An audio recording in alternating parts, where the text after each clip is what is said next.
Pemimpin saya harus terus bersemangat, belajar membekali diri untuk memahami betul kekuatan dari konsep gereja saya, sehingga terus bersaksi. Saya mendengar ini kayaknya bukan sesuatu yang baru terjadi ya.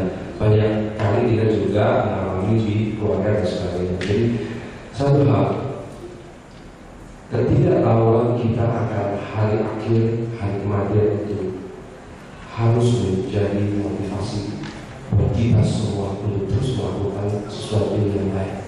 Karena hidup ini kita tahu hanya sementara, hanya seperti rupa-rupa yang sementara terlihat melalui dunia. Karena dikatakan oleh Bapak Gembala bahwa sesudah ini ada sedikit waktu, kalau ada, karena ini kembali pada masalah waktu ya semua kita. Jadi kalau ada sesuatu yang ingin ditanyakan mengenai tadi yang di handout atau yang disampaikan oleh Pak Busman, mungkin bisa cepat, bisa ditulis atau langsung menyampaikan ke depan. Barangkali kita belajar bersama-sama untuk kita bisa berbagi. Ada Om dan Tante juga boleh bertanya. Karena pertanyaan itu kan membuat kita belajar bersama-sama ya. Ada yang lain?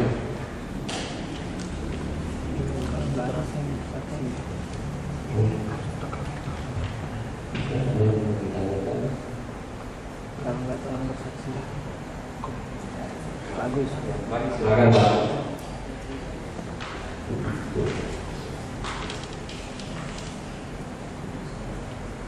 Terima kasih atas kesempatan yang diberikan.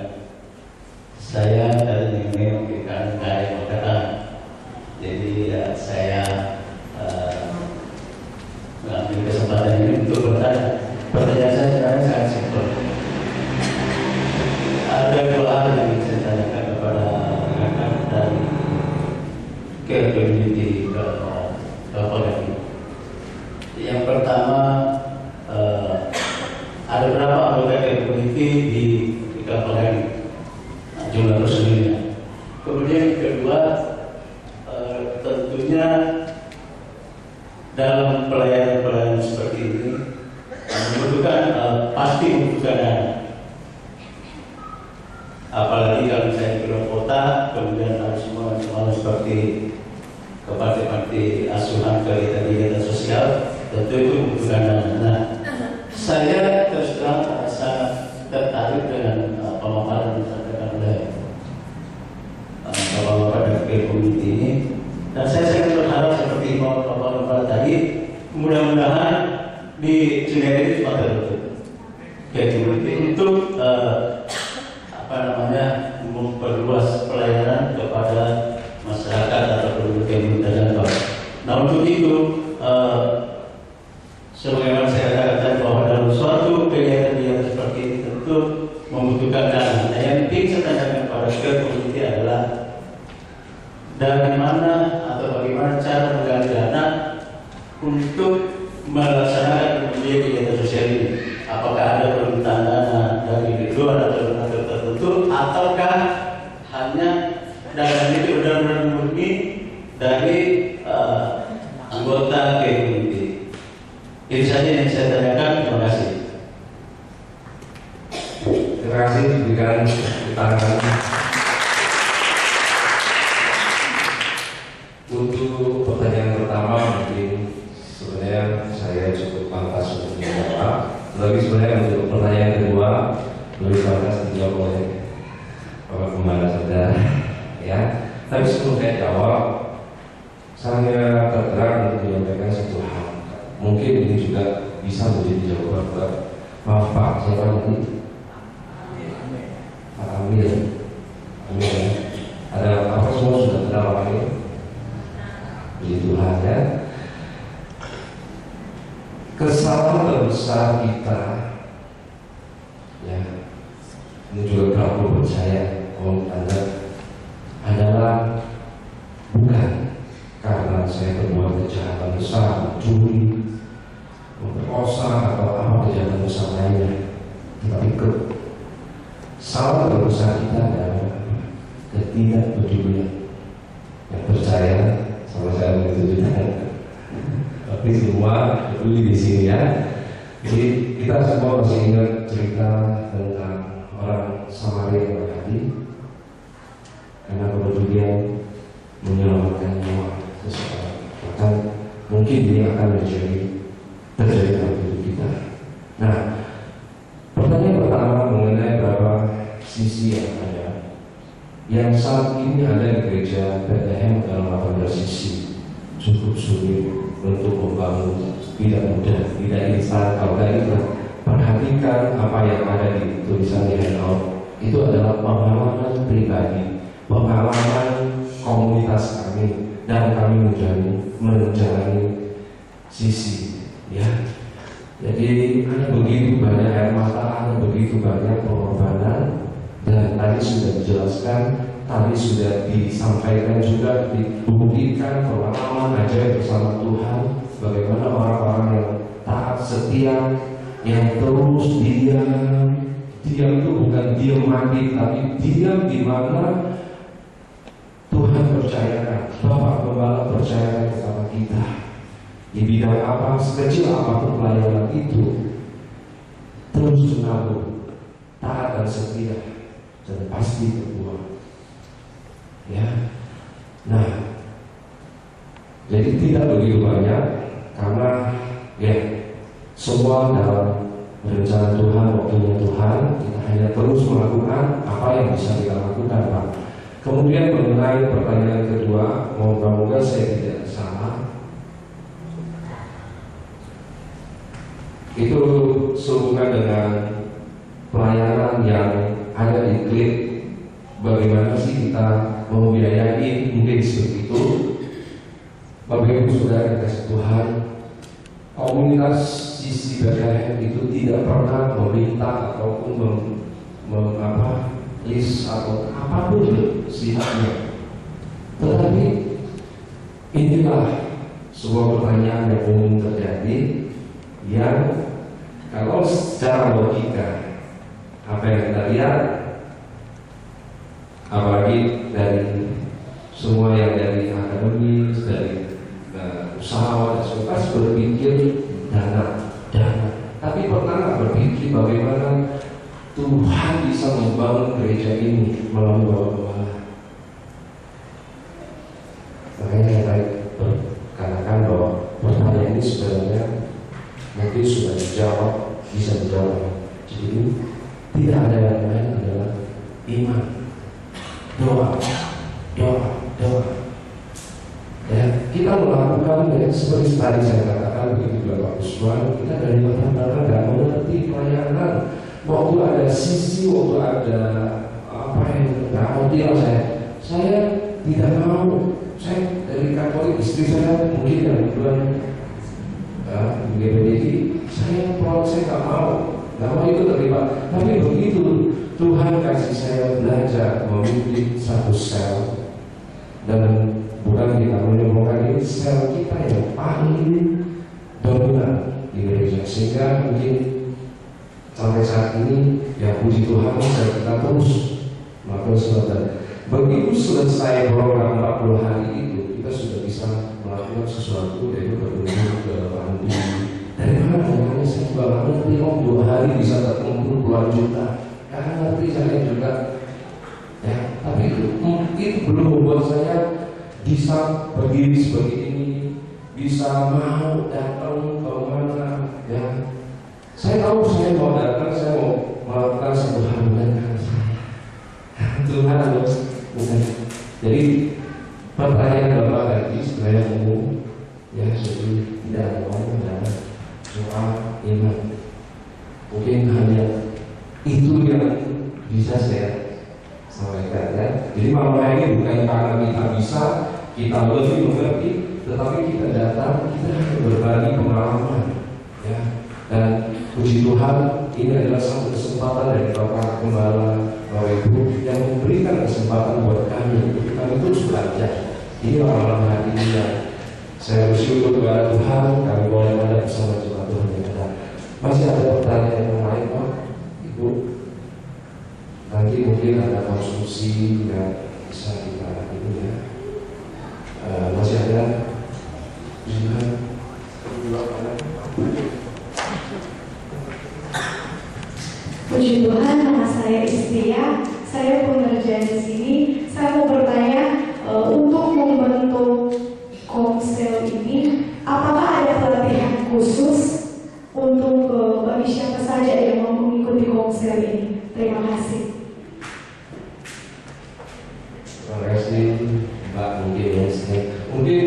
Pak Gusman bisa bantu saya jawab untuk pertanyaan yang kedua ini.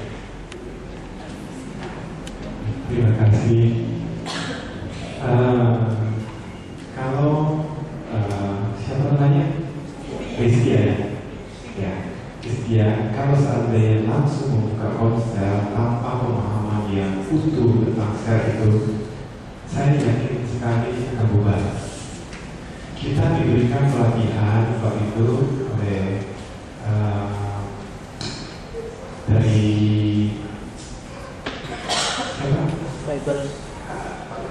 Pak Jokowi itu namanya namanya dia mahasiswa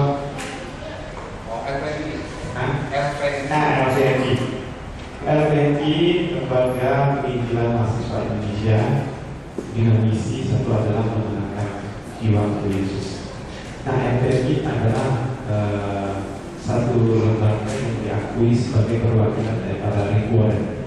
Kalau saudara tahu masih kenal, Rick Warren banyak mengembangkan gereja-gereja, membuat orang-orang potensi gereja bertumbuh luar biasa. Dan kita, nah, kita akan diberikan pelatihan lebih kurang 3 malam yang ada bahannya. Dari satu sekali pelatihan berjalan 3 jam, nanti ada sesi diskusinya ada. Nah, setelah itu nanti akan diberikan masuk ke satu program Fortidok, buku yang terlaris di dunia, nomor 1 bestseller, 40 hari tujuan hidup yang kita akan lakukan. Tentu nanti ada dari bawah ke bawah akan diberikan bahan yang harus dikerjakan. Semua ada bimbingannya. Nah, dari situ nanti kita mulai masuk ke dalam sel. Kita mulai mengerti sedikit, kita mengerti untuk apa saya. Nah, setelah selesai itu berkobar-kobar kita memahami secara keseluruhan untuk apa. Jadi tidak ada lagi, tidak boleh bahas dengan susah payah itu belajar kita dengan susah payah tidak. Tapi dalam diri kita itu sudah ini, saya punya misi, saya punya misi. Kenapa harus dilakukan ini? Saya punya keluarga, kenapa harus ada? Saya harus menyembah Tuhan, kenapa harus menyembah Tuhan? Semua itu kita beri nanti. Akhirnya akan timbul namanya kedewasaan. Kedewasaan itu tidak perlu didorongkan, tidak perlu dibentuk lagi. Nanti dari diri kita ketika nanti, nah ini betul akan ada proses. Terima kasih.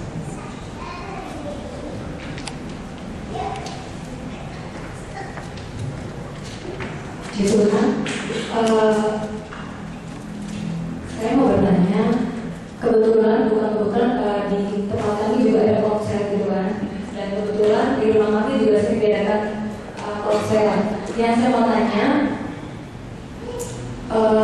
pada awal pembentukan konser Care Community, apakah setelah berjalan itu ada anggota yang sudah keluar atau gimana gitu? Dan kalau anggota itu sudah tidak mengikuti Care Community lagi, apakah tidak ada perpecahan gitu? Karena jujur saja sebelum kedatangan Care Community ini, kreativitas saya juga saya ingin di dalam kelompok saya itu juga ada keterbukaan, ada kebersamaan. Jadi misalkan kalau ada satu punya masalah ataupun satu keluarga punya masalah, kita bisa secara bersama-sama berdoa. Tetapi kadang-kala kendalanya adalah ketika kita bersama-sama mengetahui masalah satu orang atau satu keluarga. Awalnya mungkin kita berdoa, tetapi setelah tidak dalam konteks itu, masalah orang ini bisa terekspos keluar gitu. Nah, yang saya mau tanyakan, apakah ada pengalaman seperti itu dan solusinya seperti apa? Terima kasih Bu.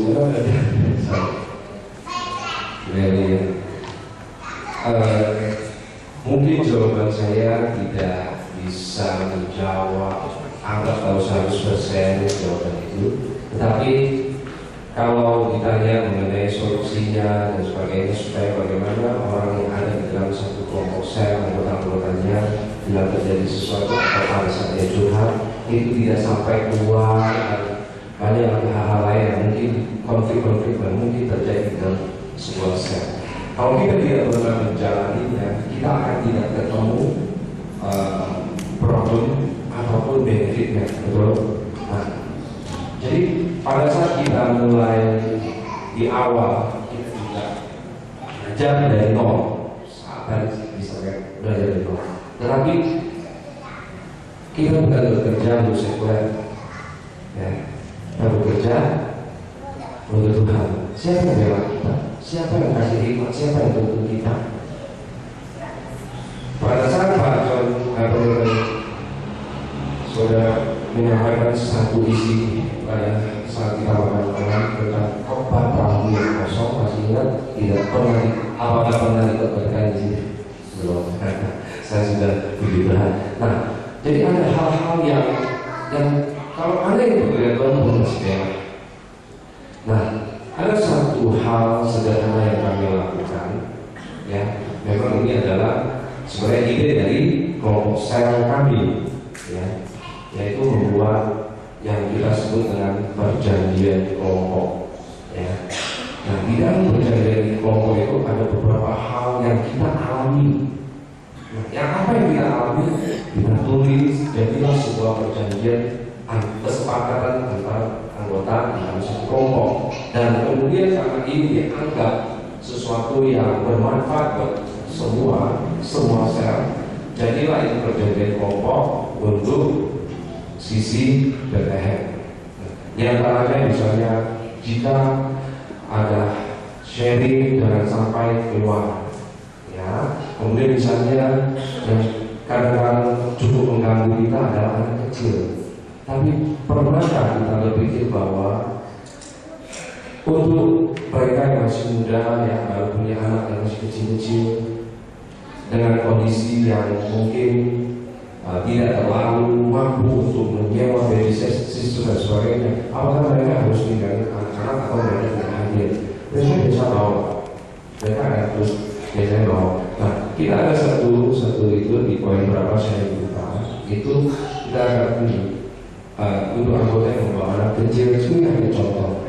Itu harus bisa mengatur anak-anaknya untuk tidak mengganggu pertemuan sisi. Jadi karena ini sudah menjadi pengalaman dan terjadi berulang-ulang, maka kita tahu bagaimana mengatasinya. Misalnya dengan ada rumah yang memang punya uang, mereka bisa teman. Atau paling tidak, ya, anak-anak itu tidak, saya percaya tidak terlalu seperti anak-anak yang hyper dan sebagainya. Mereka tetap bisa kita nikmati maksudnya anak-anak yang ada di jalan ini. Nah, mungkin kan mereka ditinggalkan di rumah, kan lebih baik kan mereka hadir keluarga itu, ya. Kita nikmati saja, dan hal-hal pengalaman itu yang membuat kita sampai kepada satu kondisi di mana kita tidak terganggu oleh hal-hal yang sifatnya itu, karena kita datang dengan passion, dengan gairah yang kita sudah dengarkan seperti itu, ya. Mungkin tidak menjawab seperti tapi kira-kira seperti itu, ya. Masih ada yang lainnya?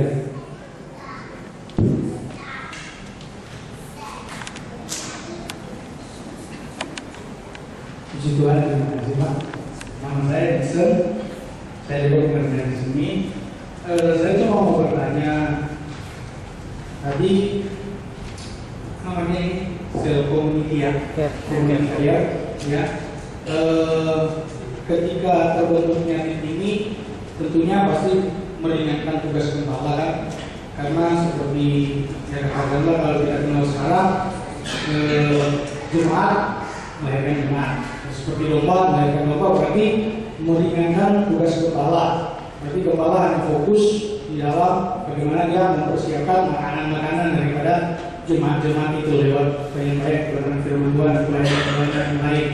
Nah, yang saya ingin tanyakan Pak, ketika terbentuknya sel ini, mungkin saya bisa berikan contoh seperti tadi. Pada waktu awal pembukaan diminta siapa importannya, lama sekali orang baru mau maju. Puji Tuhan tadi Bapak Amir mendahului maju, dan akhirnya ketika Bapak Amir mendahului semua terbawa. Akhirnya saya sudah tidak tahu saya orang berapa. Nah, saya ingin katakan, saya ingin tanyakan Pak, tentunya pada awal pembentukan tim ini seperti tadi dikatakan sangat sulit kan. Nah, dan membutuhkan orang-orang yang memiliki kerendahan hati seperti tadi sudah disinggung. Yang saya ingin katakan, saya tanyakan Pak begini Pak, ketika terbentuknya tim ini,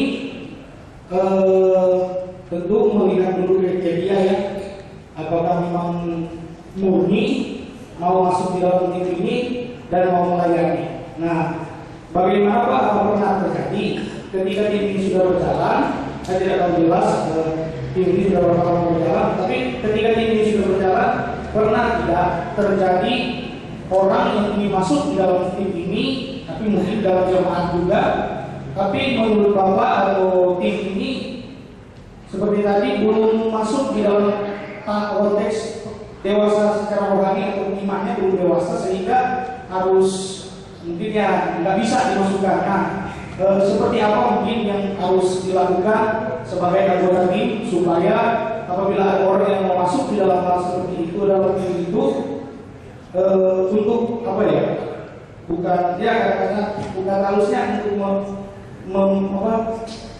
tidak mau menerima, tetapi bagaimana sikap tim ini untuk tidak menerima ketika ada orang yang masuk, karena memang kriterianya belum memungkinkan kan, seperti Firman Tuhan bilang untuk menjadi pendiri jemaat dan sebagainya itu harus memenuhi kriteria. Itu terutama imannya ada orang yang dewasa secara rohani. Nah, kalau ada orang yang belum seperti itu dan mau masuk, mungkin saya minta penjelasan bagaimana untuk bisa menjelaskan dia bahwa belum waktunya untuk dia bisa masuk dalam tim itu. Terima kasih. Terima kasih karena waktu sebelum saya jawab kita sepakat selesai dalam ini jam 10 menit selesai ya. Jadi jam ini, jadi kita jam 10 jam yang ada di tembok itu kita selesai ya. Kebetulan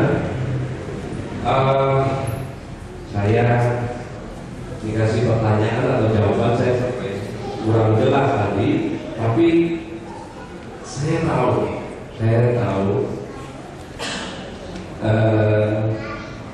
sebelum saya jelaskan yang dimasukkan adalah orang yang bukan masih baru, ingin masuk ke komite belum dewasa, apakah dia bisa dimasukkan atau ditolak? Ya kalau karena yang iya Pak, kriteria ya, karena tadi udah sih kayaknya ya saya ini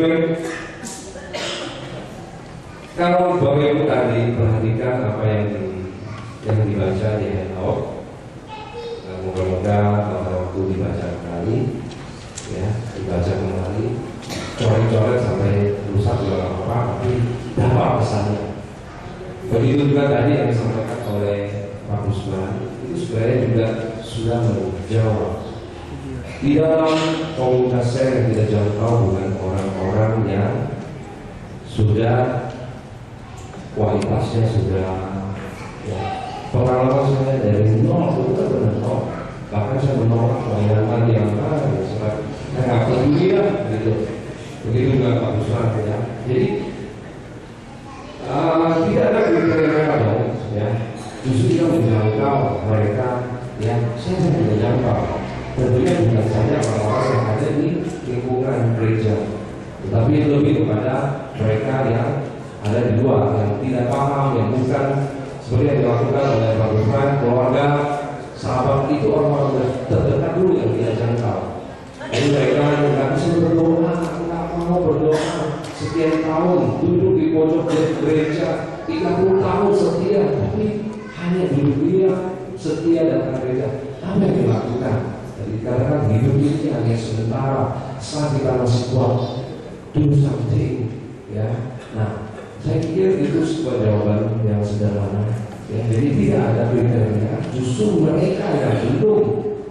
Itulah. Dan kalau kita ajak mereka ke gereja mungkin akan tidak begitu mudah. Tetapi kalau kita undang mereka di dalam misalnya satu kegiatan futsal, satu kegiatan badminton, satu kegiatan di rumah makan atau apa, itu akan lebih mudah menjangkau mereka. Ya, nah, mulai dari situ. Bagaimana bisa memulainya? Itu ada memang ada tahap-tahapan, ada hal-hal yang mesti kita dan dari